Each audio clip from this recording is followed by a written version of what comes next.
Bom, no fundo, Gustavo, nós temos dois poderes competindo pelo trâmite da mesma matéria. Do ponto de vista jurídico, como é que fica?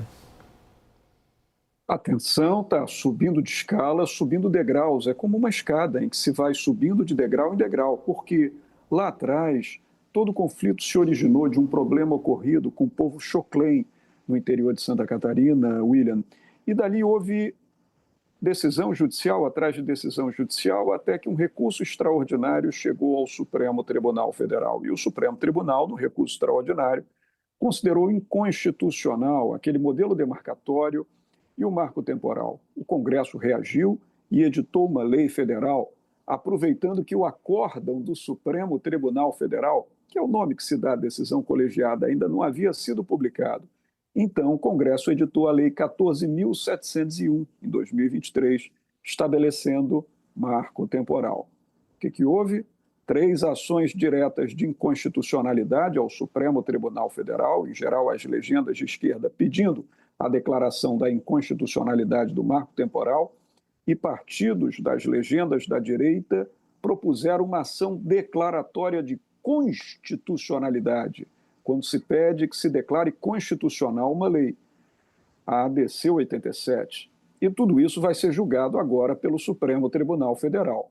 Eis que o Senado corre na frente, submete uma proposta de emenda constitucional para subir mais um degrau na escala da tensão e dizer: agora não se trata mais de marco temporal na lei, agora vamos instituir o marco temporal na Constituição, para que o Supremo não possa dizê-lo inconstitucional.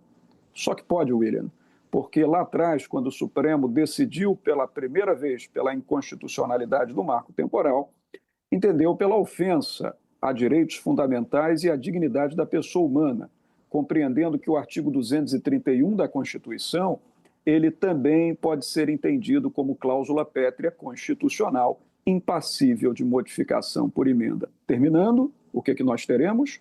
A aprovação da emenda constitucional no Congresso Nacional, mudança da norma constitucional e o questionamento da constitucionalidade da norma constitucional perante quem? O Supremo Tribunal Federal. E a batalha vai prosseguir. O, o grau de tensão política aí, Léo, talvez para quem nos acompanha, mas muito obrigado, inclusive, por essa linha do tempo, Gustavo. Bastante esclarecedora para nós, como você foi construindo os vários movimentos nesse embate. Agora, ele reflete uma profunda divisão sobre o uso do solo, no fundo. No fundo, o que nós estamos tratando, quando a gente simplifica um pouco a verdade e coloca de um lado interesses da agroindústria, do outro dos povos originários, nós estamos, na verdade, diante de uma definição dificílima. Como é que nós brasileiros usamos o nosso solo? Como é que a gente marca a utilização desse solo em função de quais preceitos políticos? Isso é uma enorme de uma discussão doutrinária, mas tem um lado político, Leonardo, que eu queria ouvir você.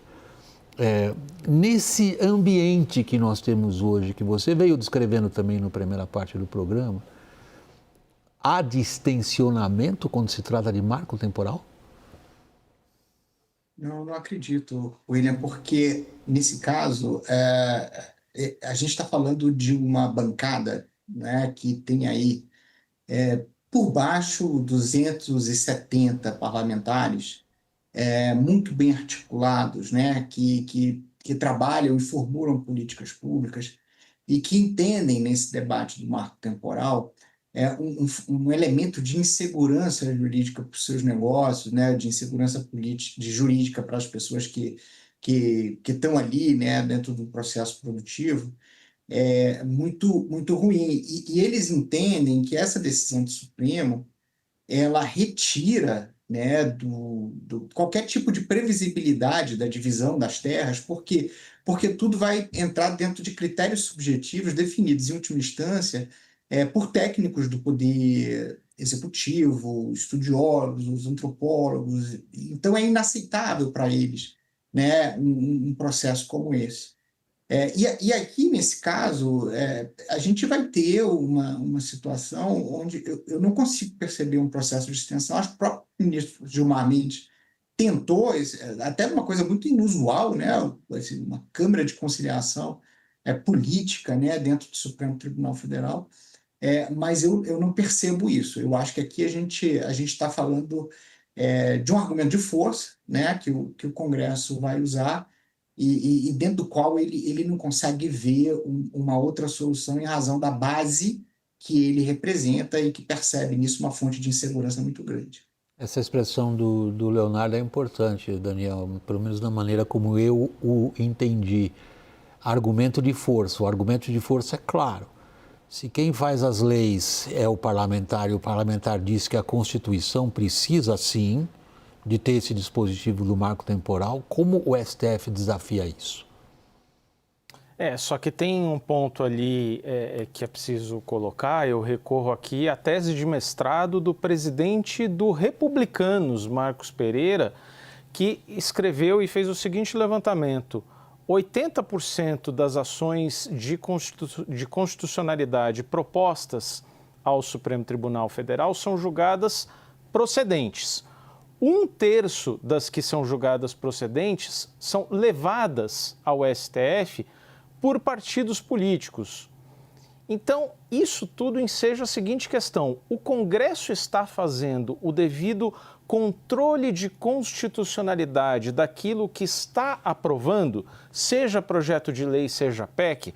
William, para além do marco temporal, por justiça com a nossa audiência, eu nem me atrevo a falar tanto sobre o marco temporal porque não sou especialista, mas ele só é pautado também nesta semana no bojo desse enfrentamento institucional.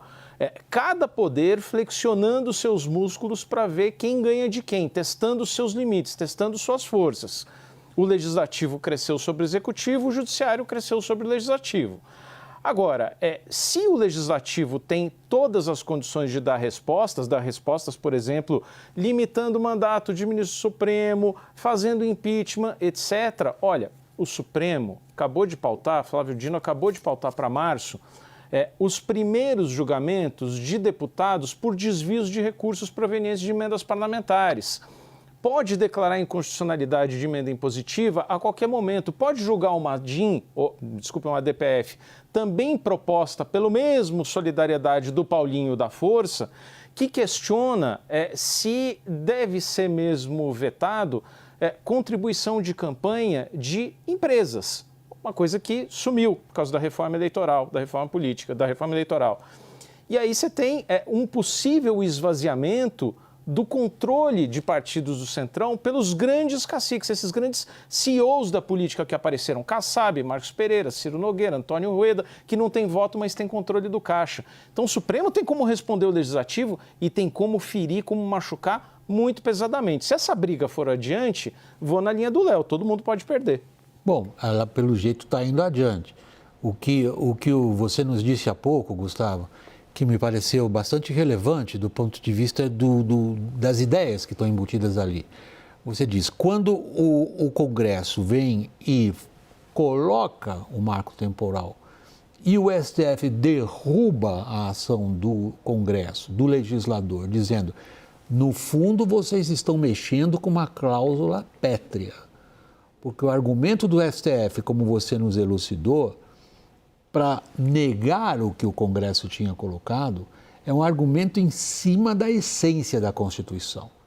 Mas ali há um espaço de interpretação político, que não é explícito, que o marco temporal atende a um direito fundamental que legislador algum pode mudar na nossa Constituição.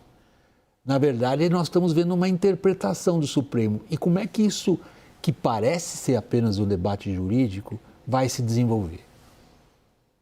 E é por isso, William, que esse debate jurídico acaba sendo interpretado também no campo do debate político. Por quê? Porque como o artigo 231 da Constituição da República, que abre o capítulo sobre os povos indígenas, ele não é definido por si só como cláusula pétrea, o que o tribunal faz? Uma interpretação, e digo por quê, William? Porque o artigo 60, parágrafo 4º da Constituição, ele diz nesses termos: não será objeto de deliberação proposta de emenda tendente a abolir, primeiro, a forma federativa de Estado. Segundo, o voto direto, secreto, universal e periódico. Terceiro, a separação de poderes. E quarto, os direitos e garantias individuais. Mas em cada dispositivo da Constituição não está escrito o que é cláusula pétrea ou não. Então, como o Supremo Tribunal Federal é o guardião final da Carta da República, como diz o próprio artigo 102 da Constituição, ele interpreta no sentido de verificar qual o alcance desse parágrafo 4º do artigo 60 sobre quais cláusulas constitucionais. E lá atrás, no julgamento do recurso extraordinário, que eu relatei aqui sobre o caso do povo Choclen, lá do Vale do Itajaí, em Santa Catarina, o Supremo deixou nas entrelinhas da sua decisão que o artigo 231 é uma cláusula vinculada à dignidade da pessoa humana e à essência existencial dos povos indígenas. Então, agora, o Congresso reage de que forma? Dizendo, se o Supremo declara a minha lei inconstitucional, eu reajo com uma emenda à Constituição e mudo o patamar maior da normatividade, que é a Constituição. Mas o Supremo pode dizer, o poder constituinte derivado, William, que é esse poder dado ao Congresso não para legislar, mas para mudar a Constituição, ele também tem limites. Ele esbarra no núcleo essencial das cláusulas pétreas. E se o Supremo disser que o artigo 231 é cláusula pétrea, ele declara a inconstitucionalidade da emenda, querendo dizer ao Congresso que está fora dos seus limites dados pela Constituição de 88, determinar essa norma referente ao marco temporal. É o caso de dizer, William, que o cabo de tensão da força, esse cabo de guerra entre os poderes, só vai se acirrando. Mas o Supremo Tribunal Federal, como guardião da Carta Magna, dá a palavra final. E aí, diante disso, vem o julgamento político das circunstâncias e das decisões da Corte, e nós temos que aguardar para saber a que ponto isso vai chegar, William. Há uma postura da Corte, Leonardo, que a gente tem abordado aqui no WW. Aliás, e agradeço muito com as contribuições que o Gustavo tem feito ao longo de vários programas, você também, Léo, de vários programas, que é a reação que a Corte Suprema demonstra diante do contexto político.